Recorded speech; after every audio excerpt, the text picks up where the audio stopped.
día de hoy son las 27 minutos Sí, ¿no? y ya estamos con la columna de análisis de opinión pública de Norman Berra. Buenas noches, Norman, ¿cómo estás? Buenas noches, ¿cómo le va? ¿Todo bien? Bien, muy bien.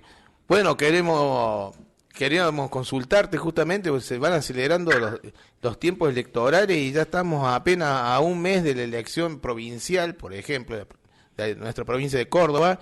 Y bueno, queremos que nos hagas un pantallazo de cómo se están viendo los números de los espacios y de las candidaturas. Bueno, el primer dato es que ya están confirmadas las fórmulas, ¿no es cierto? Y están una lista completa de candidatos con sus vicegobernadores, sus candidatos legisladores. E incluso ya tenemos un primer esbozo de cómo va a ser la boleta única de sufragio. No nos olvidemos que en la provincia de Córdoba se vota con ese instrumento, no hay listas sanas, sino que todas las listas están impresas en una boleta que se llama la BUS, la boleta única de sufragio, donde están los listados. Tenemos una oferta electoral que se compone de 11 candidatos y ya están atribuidos incluso las filas y las columnas. Por ejemplo, la primera que va a aparecer en la lista completa es el Partido Popular de Patricia Abón, el que se había escrito con el nombre del Partido Popular del Cuarteto. La justicia no aceptó la frase del cuarteto, así que quedó como Partido Popular. Después tenemos la Libertad Avanza con Spachesi, con Rodolfo, con Eiben, quiero decir, me corrijo ahí. Después tenemos ahí el Partido Humanista con Fernando Schule, el Frente Liberal Demócrata de Desarrollista con Eiben, el Spachesi el anterior. Va a estar la lista de Creo Córdoba en Todos con Federico Alessandri, que sería la que reemplaza en este caso el sello, el Frente de Todos. El Frente Izquierda de los Trabajadores con Liliana Olivera como candidata a gobernadora le va a seguir. Después viene la lista de Juntos por el Cambio con Luis Juez al tope de la lista como candidato a gobernador.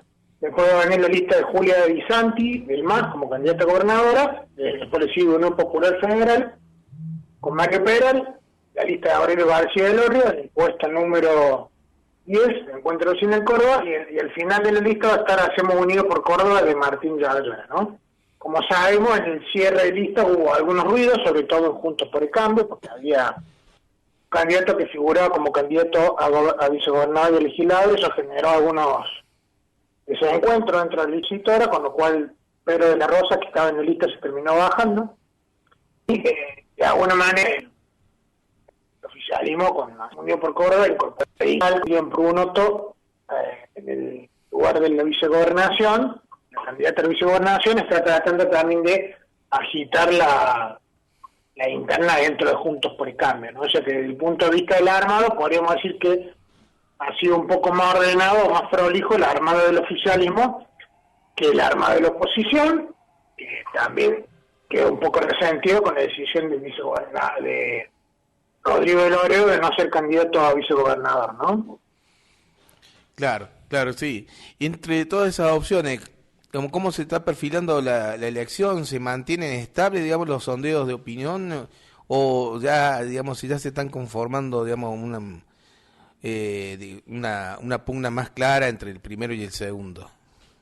Bueno, hay algunos movimientos que son menores porque en general las encuestas antes de la lista definitiva, estaban viendo básicamente 6 o 7 listas. Medían en la lista Hacemos Córdoba, ya con bueno, Juntos por Cambio con Juez, medían al Frente de Todos, ahora se va a llamar Creo en Córdoba de Todos, medían el Encuentro Vecinal de Córdoba, medían a una lista libertaria y a una lista de izquierda, y bueno, ahora se agregaron otra lista de izquierda, además otra lista libertaria. Ninguna de las dos tiene el apoyo de Milei, o sea que ahí se fragmenta un poco más el voto, y se agregaron listas que no se venían midiendo en las encuestas anteriores, como el Partido Humanista, el Partido Popular, etc. Eso genera pequeños desplazamientos que no afectan en general a lo que se ve en la punta de la intención de voto. En la punta de la intención de voto lo sigue teniendo el oficialismo, Hacemos por Córdoba con Martín Yayora.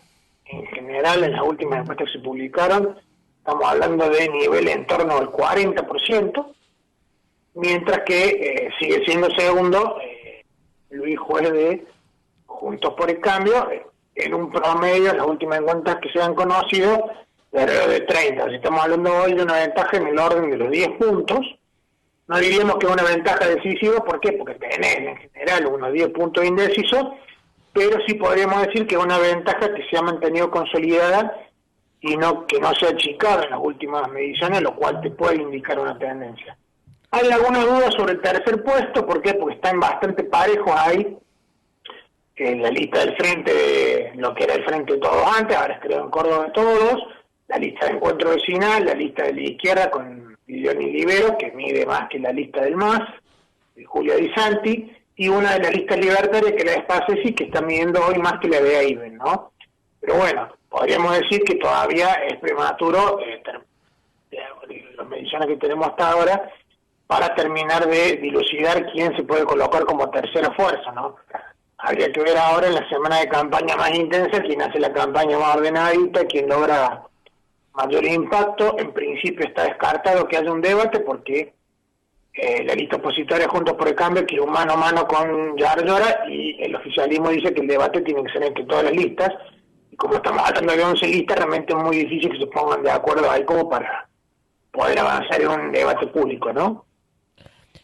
Hola Norman, ¿cómo te va? Te habla Kevin. Te quería consultar, ¿vos cómo ves el panorama en el interior de la provincia con estas elecciones que hubo el pasado domingo, como la de Corral de Busto y las que se van a venir el 4, cuyo centro y atención en el interior va a ser Calera y Anfunes? ¿Cómo nos podés explicar este fenómeno en el interior de la provincia? Porque estamos abordando mucho lo que pasa en la capital y no tanto en el interior de la provincia.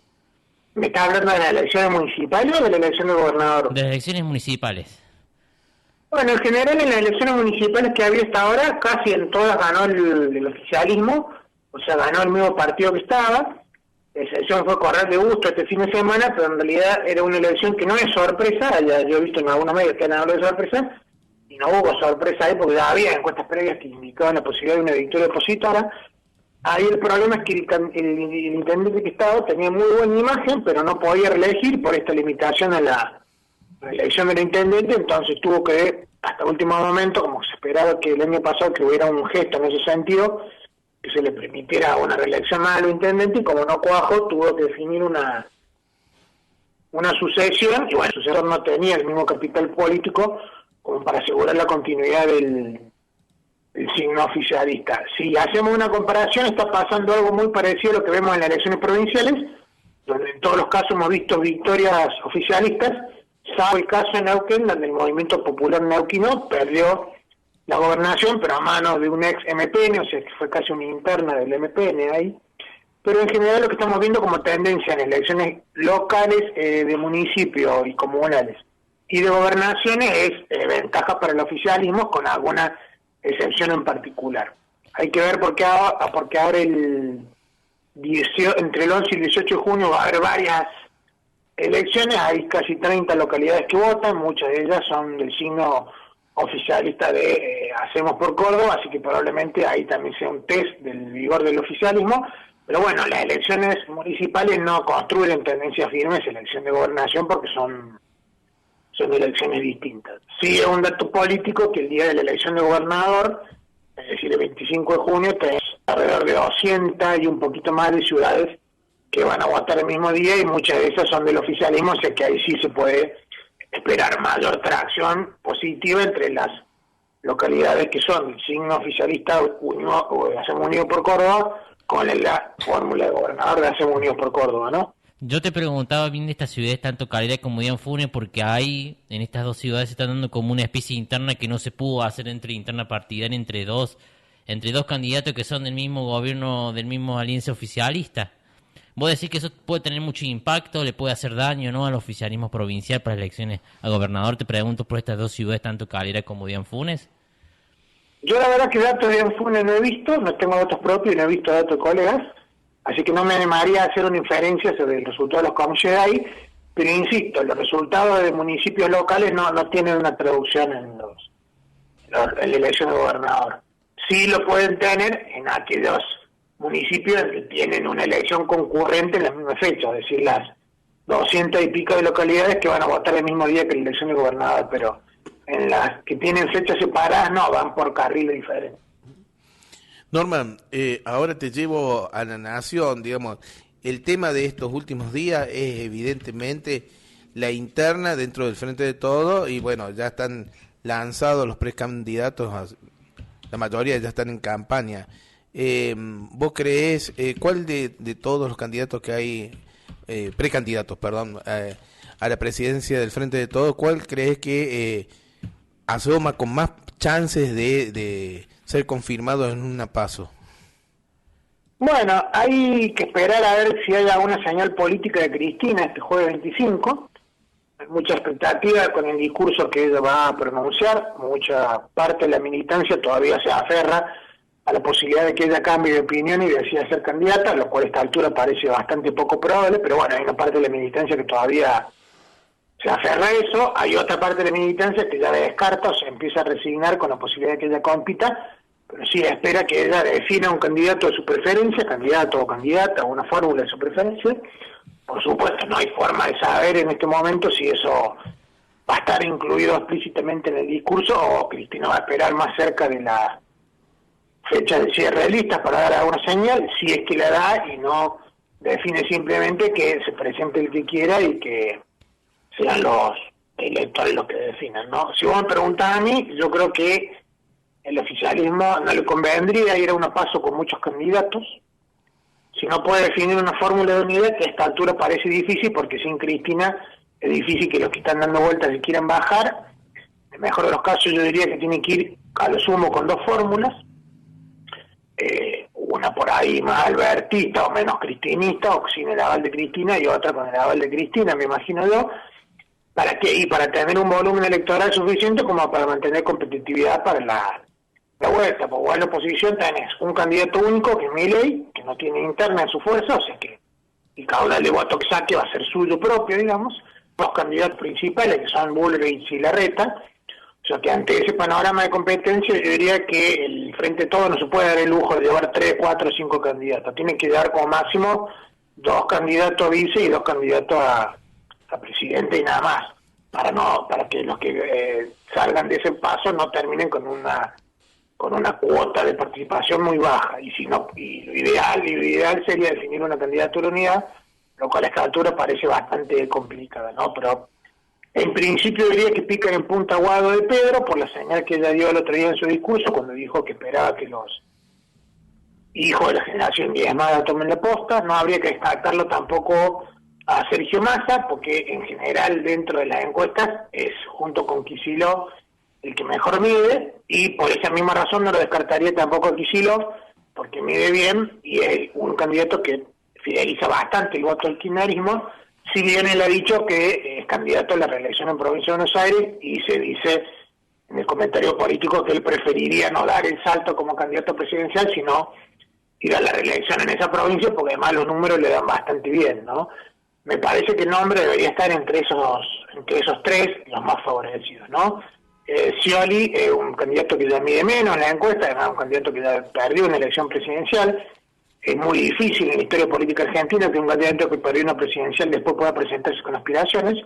Digo la presidencial porque en otros tramos de elecciones ha habido casos de candidatos que han perdido una elección de gobernación y después han sido exitosos muchas veces, sin ir más lejos de la Sota, que perdió varias elecciones a gobernador hasta que ganó y después ganó 2 veces más.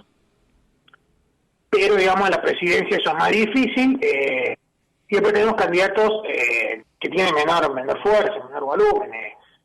Capitanich, Grabois, son candidatos muy de minoría, ¿no? El mismo Agustín Rossi, digamos.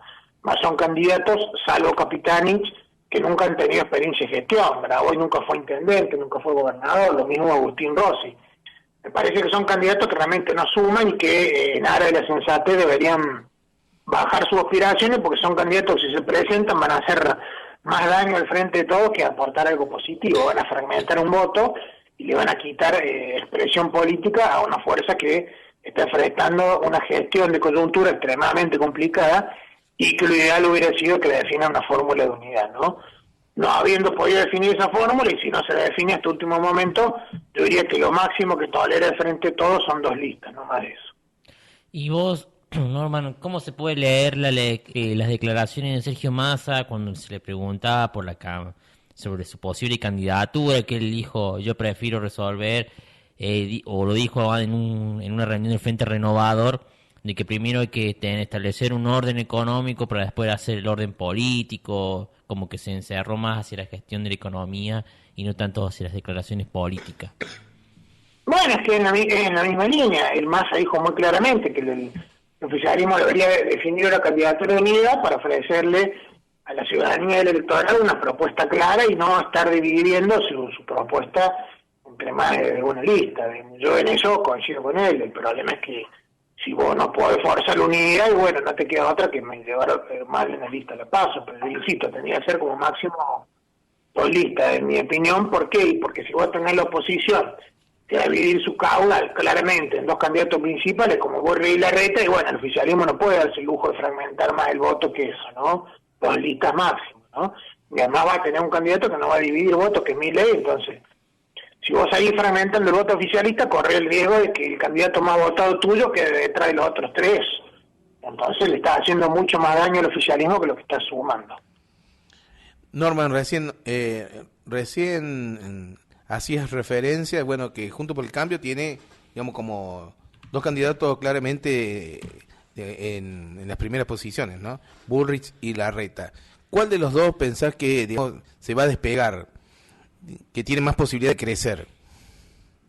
Bueno, eso es muy difícil de contestar hoy porque vos, si ves las encuestas online, gana Bullrich. Y si ves las encuestas oficiales, gana Larreta. Eso va a decir, che, depende cómo se mida, gana uno o gana otro. Y sí, porque algunas encuestas representan mejor a los núcleos duros e intensos, las online, por ejemplo, entonces es natural que en esas encuestas gane Bullrich, pero en las encuestas presidenciales, que miden de manera más grande, participan más votantes moderados, gana Larreta. Entonces va a ser promedio de hoy, entre todas esas encuestas, la que gana Bullrich y la que gana Larreta, te dan empate, o sea que no sabe quién va a ganar en realidad. Hay otro problema ahí que tiene que ver con cuántos candidatos se presenten en la interna. ¿Por qué? Porque Vidal ya se bajó, pero si se presenta Manes y le quita más votos a Larreta que a Bullrich, pero si se presenta Esper le quita más votos a Bullrich que a Larreta, ¿se entiende? Claro, sí, sí. Entonces, extremadamente complicado ahí predecir cómo va a funcionar la ALCO. Agregarle como elemento extra de complejidad que a su vez Milei tiene un perfil de voto más duro, más parecido al de Bullrich. Entonces, mientras más suba Milei, más tapón le pone Bullrich para crecer e indirectamente más lo beneficia a Larreta. Claro. O sea que en realidad es un juego de combinaciones extremadamente complejo. Yo hoy no podría predecir quién la va a ganar. Me parece que obviamente si en la PASO van a votar los núcleos duros, tiene más chance Bullrich, pero Bullrich también es vulnerable a la competencia de Milei. Claro. O sea que en la medida en que Milei se sostenga fuerte en las encuestas, si él sostiene eso en la primaria, yo creo que las chances de Bullrich de ganar la PASO se complican. No la descartaría, pero me parece que se le puede complicar. Si Larreta logra meter a Esper en Juntos por el Cambio, la va a complicar más, pero por contrapartida, si Manes juega, y va a jugar en contra de Larreta también. O sea que en realidad el juego de combinaciones es bastante arduo, ¿no? Es bastante difícil de predecir. Y en esas combinaciones también está la figura de Pichetto, que digamos viene del peronismo, pero a la vez que digamos que tiene un perfil más digamos más de halcón, que más tirando. Sí, lo que pasa es que Bullrich, digamos. Yo Pichetto lo veo como una figura menos amenazante, porque en realidad si vos ves las encuestas no lo miden él, en alguna encuesta ni siquiera lo miden, y yo en la que más fuerza le he visto en 1%, o sea, realmente un candidato de ultra minoría. Claro. Pero Manes sí es una amenaza más seria, porque no nos olvidemos que Manes en el 2021 fue a una elección en Provincia de Buenos Aires, y en Provincia de Buenos Aires perdió contra Santilli, pero con una buena porción de votos. O sea que si es un candidato que, si una parte del radicalismo lo vota de manera intensa, le puede generar un cierto daño a Larreta. Obviamente Larreta está tratando de contrapesar eso, metiéndolo a Esper en la interna y viendo si arma con un vice como Gerardo Morales, ¿no? En el mismo sentido, Burri está viendo si cierra con un vice como Sanz. Ellos están todos atentos al juego y viendo cómo se paran para poder terminar de extraer la cuestión. El otro tema es que, así como una señal de Cristina Fernández podría definir un ganador en la interna de Frente a Todos, una señal de Macri también podría terminar de inclinar la balanza si se inclinara, por ejemplo, a favor de Bullrich, ¿no? Y Norman, te quería consultar, ¿vos cómo viste la gira que está haciendo el gobernador Juan Schiaretti en la provincia de Buenos Aires? Recién hace rato en las noticias estaba haciendo una gira en Mar del Plata, que ahí como que empezó a blanquear un poco y llegando al territorio donde se dicen muchos analistas políticos, dicen que es la madre de todas las batallas Buenos Aires, ahí con el intendente de Mar del Plata, sobre el tema de su lanzamiento y su posicionamiento con el Partido Socialista, todo. Sí, a ver, ya lo hemos hablado, me parece que mientras vos no tengas un armado muy sólido en Provincia de Buenos Aires, por más giras que haga, es difícil que logre una penetración, digamos. En Buenos Aires es una provincia donde tenés tres actores de mucho peso. Frente de todos, que es gobierno, y que va por la reelección con Axel, salvo que se defina lo contrario.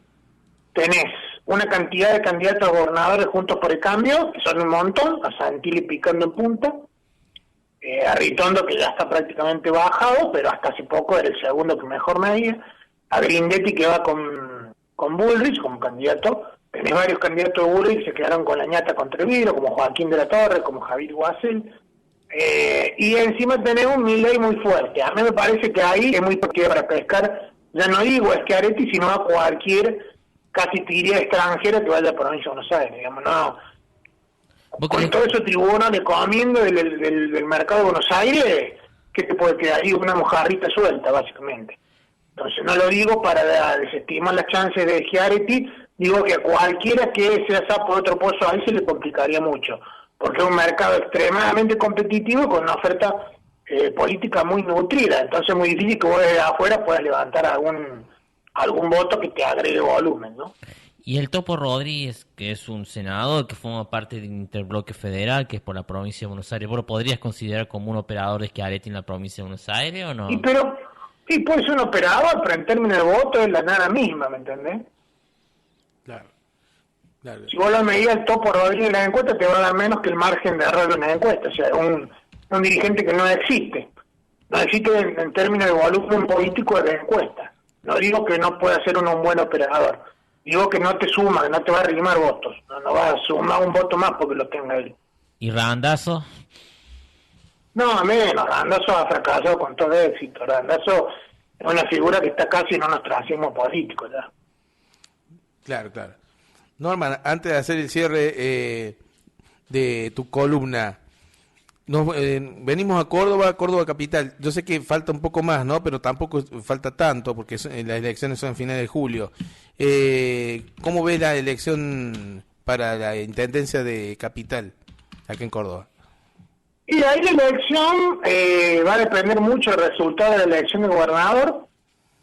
Me parece que si se afirma la ventaja que dijimos que tiene el oficialismo a nivel gobernador, veo muy difícil que De Loreo pueda ganar después la intendencia, porque estamos hablando de una gestión, la del municipio, con Yardor intendente, que tiene muy buena imagen, y que lleva como candidato a intendente a su vice, o sea que ha acompañado estos 4 años de gestión, o sea es copartícipe en cierta medida del éxito político y de opinión pública de la gestión, con lo cual el argumento para que después los cordobeses voten a Pasarini está casi cantado, ¿no? Voten a Pasarini porque es la continuidad de la gestión de Yara en la municipalidad que ahora pasa a la provincia. Contra eso, si se confirma la victoria ahora en junio, creo que junto por el cambio puede ofrecer un argumento de suficiente fuerza como para contrarrestar eso. No diría que es una elección que está zanjada, porque todavía no está zanjada la elección en la provincia, pero sí me parece que el resultado de la elección del municipio probablemente tenga mucho que ver con la continuidad de lo que pasa a nivel provincia. Norman, te agradecemos mucho hayas cedido tu tiempo para la columna del día de hoy y esperamos, tenerte próximamente para seguir analizando la lista y cómo va variando a medida de que se acercan las distintas instancias electorales. Bueno, muchas gracias a ustedes, quedamos en contacto para otra conversación. Norman, opinión